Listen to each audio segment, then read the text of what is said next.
इब्तिदाए इंसानियत के बारे में कुछ पुरानी किताबों में हजरत आदम अलैहिस्सलाम की एक बेटी का जिक्र मिलता है जिसे अनाक कहा गया है। इन रिवायात में आता है कि वो हजरत आदम अलैहिस्सलाम की पहली बेटी थी। कुछ इसराइलियत रिवायात में यह भी लिखा गया है कि उसने बदकारी की और अल्लाह ने एक शख्स को उस पर मुसल्लत किया जिसने उसे कत्ल कर दिया। लेकिन यहां कई सवाल पैदा होते हैं। अगर वो हजरत आदम अलैहिस्सलाम और हजरत हव्वा की पहली औलाद थी तो बदकारी किसके साथ कर सकती थी? उस वक्त तो जमीन पर और कोई इंसान मौजूद ही नहीं था। उसके बाद हजरत आदम अलैहिस्सलाम के बेटे हाबील और काबील पैदा हुए। तो अगर अनाक वाकई कत्ल हुई थी तो सवाल यह है कि उसे कत्ल किसने किया?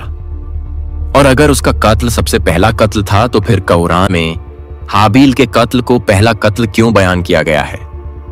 ये तजाद खुद ये साबित करता है कि ये रिवायात मुस्तनद नहीं है। यही वजह है कि मुफस्सिरीन जैसे इमाम इब्न कसीर और इमाम तबरी ने इनका जिक्र तो किया है, मगर साथ ही ये भी कहा कि ये ज्यादातर इसराइलियत यानी बनी इसराइल की पुरानी कहानियों से आई हैं और इनकी कोई मजबूत सनद नहीं है। इस्लाम में सबसे ज्यादा काबिल एतमाद और यकीनी जरिया कुरान मजीद है और का कुरान साफ तौर पर बयान करता है कि सबसे पहला कत्ल हजरत आदम अलैहिस्सलाम के बेटे हाबील का था जिसे उसके भाई काबील ने कत्ल किया। सूरह अल-माइदा 27 से 31।